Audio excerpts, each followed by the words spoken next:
অনেকদিন আগের কথা। একটি বড় গাছের নিচে বাসা বেঁধেছে একটি বক দম্পতি। একজনের নাম পিঙ্কি আর একজনের নাম ডেভিড। তাদের বিয়ে হয়েছে অনেকদিন হলো, কিন্তু তাদের ঘরে কোনো সন্তান আসেনি। একদিন পিঙ্কি 3টা ডিম দিয়েছে।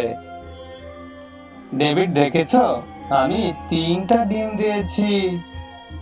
হ্যাঁ পিঙ্কি, তুমি 3টা ডিম দিয়েছো, এটা দেখে আমি খুবই খুশি হয়েছি। আল্লাহ আমাদের দিকে চোখ তুলে তাকিয়েছেন। ঠিক বলেছ, আমার এই 3টা ডিম থেকে খুব সুন্দর সুন্দর ছানা হবে। হ্যাঁ পিঙ্কি, আমি জানি এই 3টা ডিম থেকে খুবই সুন্দর ছানা হবে। আচ্ছা ডেভিড, আমাদের এই 3টা ডিম থেকে কি বাচ্চা হলে তুমি সবচেয়ে খুশি হবে, ছেলে নাকি মেয়ে? শোনো পিঙ্কি, এখানে ছেলে হবে নাকি মেয়ে হবে সেটা সম্বন্ধে তুমিও জানো না, আমিও জানি না। আল্লাহ আমাদের যা দিবেন তাই নিয়েই সন্তুষ্ট থাকবো। এমন সময় হাসু এসে হাজির হলো তাদের কাছে। কি পিঙ্কি দিদি, তোমাদের তো আজ খুবই খুশি লাগছে। হ্যাঁ হাসু বোন, আমাদের আজ খুবই আনন্দের দিন। আমাদের বিয়ে হলো অনেক দিন, তার আগে আমি কোনো ডিম দিতে পারিনি। আজ 3টা ডিম দিয়েছি। আমাদের মতো আনন্দে আর কেই বা আছে বলো? ঠিক বলেছ পিঙ্কি দিদি, তুমি ডিম দিয়েছ, এটা দেখি আমিও খুশি হয়েছি। এখন চলো নদীতে মাছ খেতে যাব। তারপর তারা সবাই মিলে নদীর দিকে চলল মাছ খেতে। তাদের বাসার পাশেই ছিল এক দুষ্ট শিয়াল।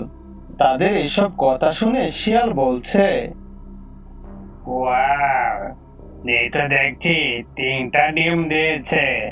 ডিমগুলা ফুটে যদি বাচ্চা হয়, তারা হবে মা আর বাবা, আমি হব মামা। কিন্তু মামা হওয়ার শখ যে আমার নেই। ডিমগুলো আমি খেতে হবে, তোমাদেরও মা হওয়ার দরকার নেই। তারপর শিয়াল ওই ডিমের কাছে গেল, গিয়ে সে একটি একটি করে 3টা ডিমেই খেয়ে নিল। ওয়াও, ডিমগুলা যে খুবই সুস্বাদু আর খুবই মজাদার। যাক, এরপর যদি আবার ডিম দেয়, সেটা এসে আমি আবার খাবো। এখন এইখান থেকে জলদি পালাই।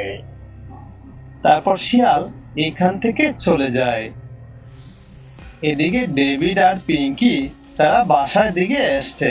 বাসায় এসে দেখে তাদের একটি ডিমও নেই। পিঙ্কি, আমাদের বাসায় দেখছি একটি ডিমও নেই, তাহলে এই ডিমটি কে নিয়ে গেছে? তাই তো দেখছি আমাদের বাসায় একটি ডিমও নেই। অনেক কষ্ট করে অনেকদিন পর 3টা ডিম দিয়েছি, কিন্তু আশেপাশে তো কিছুই দেখতে পাচ্ছি না। পিঙ্কি, আমাদের খুঁজে বের করতে হবে কে খেয়েছে এই ডিমগুলা। আর না হয়তো তুমি যদি আবার ডিম দাও, সে আবার এসে খেয়ে যাবে।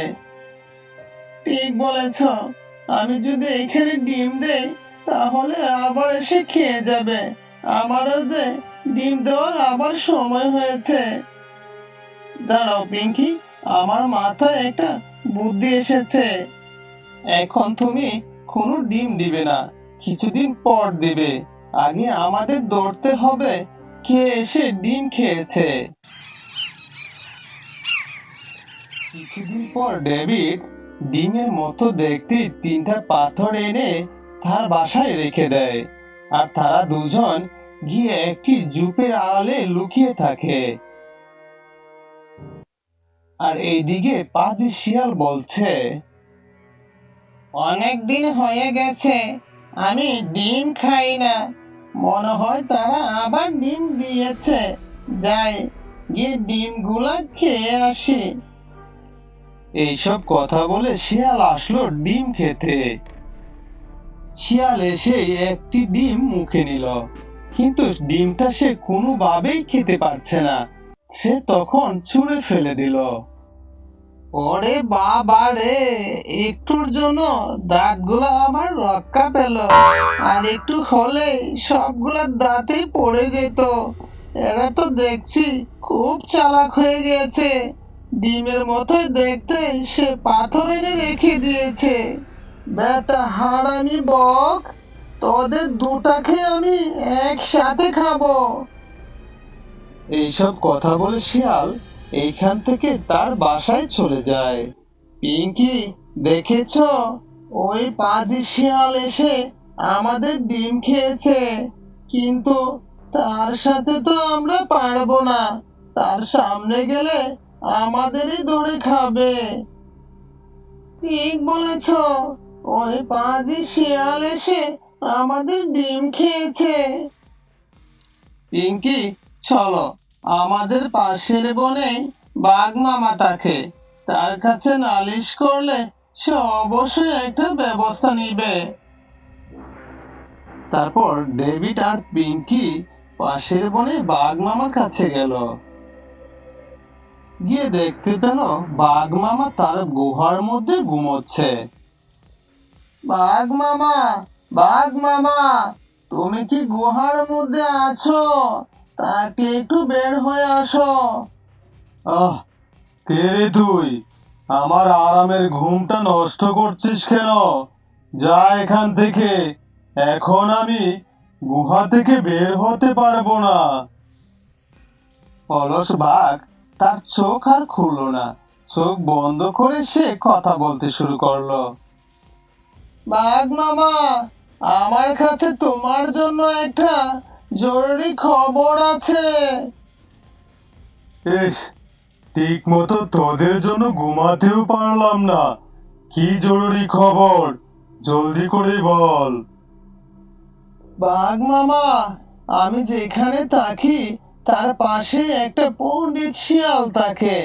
সে একজনের সাথে কথা বলছে, আপনাকে মেরে সে হবে এই বনের রাজা।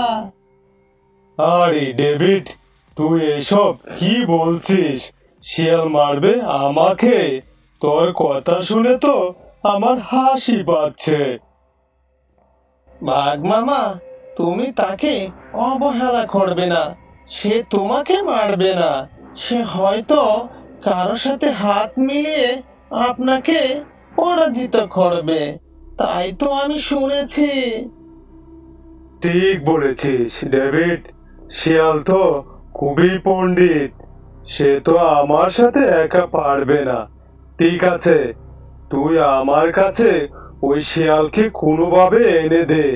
তারপর আমি তাকে দেখাচ্ছি মজা। তারপর ডেভিড আর পিঙ্কি এখান থেকে চলে আসে তার বাসায়। এসে তারা দুজন গল্প করছে। পিঙ্কি, তুমি ওইখানে ডিম দিয়ে খুব ভালো কাজ করেছো। এইখানে ডিম দিলে আমাদের ডিমের কোনো নিরাপত্তাই থাকতো না। হ্যাঁ ডেভিড, তুমি ঠিক বলেছো। এই জন্যই তো আমি ওইখানে গুহার মধ্যে 12টা ডিম দিয়েছি। এখন যে আবার ডিম দিতে হবে। চলো, আমরা গুহায় ফিরে যাই। এসব কথা শিয়াল পাশে থেকে সব শুনতে পায়। হ্যাঁ, 12টা ডিম দিয়েছে গুহার মধ্যে। 3টা ডিম খেয়েছি। এই স্বাদ আমি কখনো ভুলতেই পারছি না। আর যদি 12টা ডিম খাই, তাহলে আর মরণের আগ পর্যন্ত মুখ থেকে ডিমের গন্ধ যাবে না। এখন আমার ওদের ফলো করতে হবে। 12টা ডিম একসাথে খাবো। তারপর শিয়াল ডেভিড আর পিঙ্কির পিছু পিছু হাঁটতে শুরু করলো। ডেভিড আর পিঙ্কি তারা হাঁটতে হাঁটতে গুহার ভিতর চলে গেল। তার পিছু পিছু শিয়ালও গিয়ে গুহার মধ্যে ঢুকলো। এইখানে তো কোনো ডিম দেখতে পাচ্ছি না, আর কেমন জানি গুহাটা অন্ধকার অন্ধকার লাগছে। আর তখনই বাঘ লাফ দিয়ে এসে শিয়ালকে ধরে তখনই শিয়ালকে মেরে ফেলে।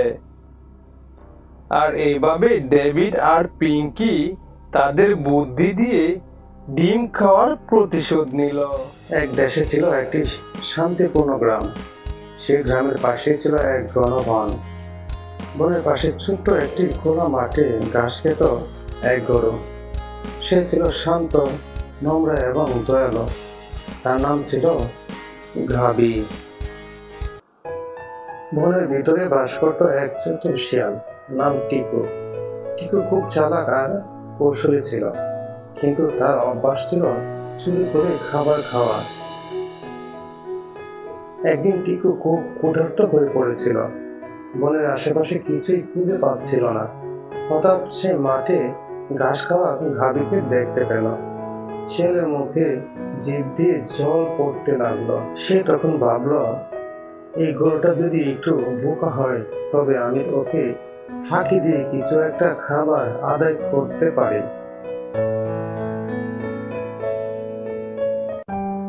শিয়াল গাভীর কাছে গিয়ে বলল, ওহে গরু মাই, তুমি একদম রাজবেশী দেখাচ্ছ।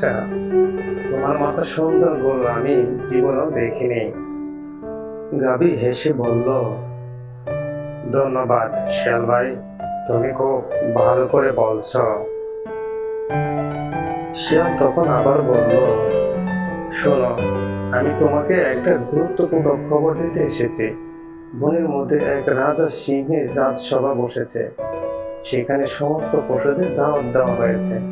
তুমিও আমায় অনুসরণ করো। রাজসভার প্রধান অতিথি হবে তুমি। গাভী একটু সন্দেহ করলো। সে বলল, রাজসভার কথা শুনে ভালো লেগেছে, কিন্তু আমি তো সাধারণ গরু, আমাকে ডাকা হবে কেন? শিয়াল একটু মিষ্টি হেসে বলল, তুমি সাধারণ নও, তুমি বিশেষ। তোমার মতো শান্ত গরু এই জঙ্গলে কেউ নেই। আচ্ছা ঠিক আছে, চলো দেখি কি হয়। গাভী শিয়ালের পিছন পিছন হাঁটতে হাঁটতে বনের গভীরে চলে গেল।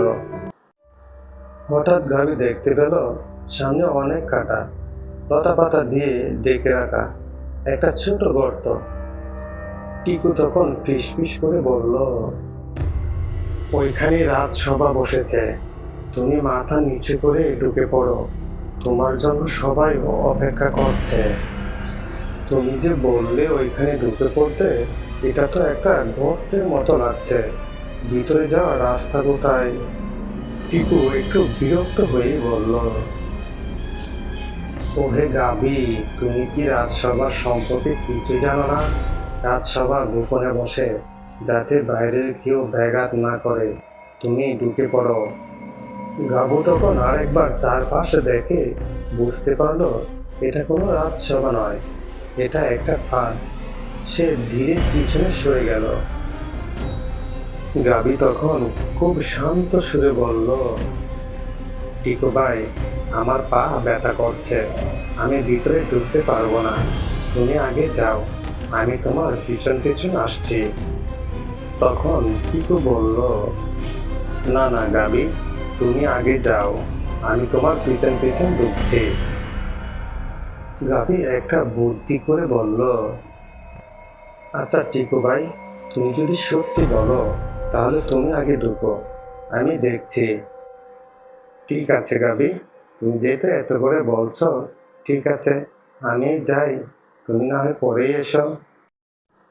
টিকু গর্তের কাছে যেতেই গাভী জোরে একটা লাথি দিয়ে টিকুকে গর্তে ফেলে দিল। শিয়াল তখন গর্তের ভিতরে আটকা পড়ল, আর তখন চিৎকার করে বলল, ওহে গাভু ভাই, আমাকে এই গর্ত থেকে উদ্ধার করো। গাভী তখন শান্ত গলায় বলল, ওহে শয়তান শিয়াল, আমি দয়ালু কিন্তু বোকা নই। তুমি আমাকে ফাঁদে ফেলার চেষ্টা করেছ, এখন তুমি ওই গর্তে পড়েই মরো। শিয়াল আর এই গর্ত থেকে উঠতে পারল না। সে গর্তে পড়েই মারা গেল। আর গাভী তখন শান্তভাবে তার মাঠে ফিরে গেল আর ঘাস খেতে লাগলো। গাবু সে বুঝতে পারলো এই পৃথিবীতে অনেক শিয়ালের মতোই দৈত্য থাকে, কিন্তু সততা আর বুদ্ধি দিয়ে তাদের মোকাবেলা করা যায়। একদিন শিয়াল খুব ক্ষুধার্ত হয়ে জঙ্গলে ঘুরে বেড়াচ্ছিল। হঠাৎ সে একটা ছোট্ট পুকুর ধারে সে দেখলো একটা হাঁস পানিতে খেলছে। শিয়ালের মুখে পানি এসে গেল। সে ভাবলো, এই হাঁসটাকে ধরে আজকের ক্ষুধা মেটাবো। শিয়াল হেঁটে হাঁসের কাছে গেল।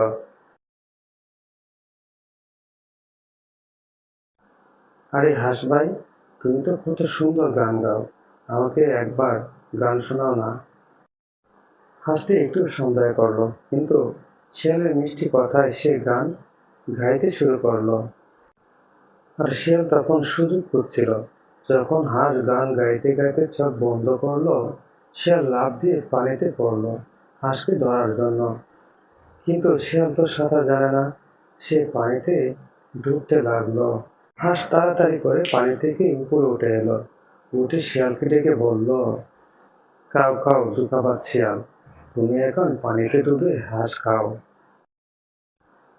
পুকুরের আশেপাশে অন্য পাখিরা ডেকে উঠল, ভালোই হয়েছে, যে অন্যের ক্ষতি চায় তার নিজেরই ক্ষতি হয়।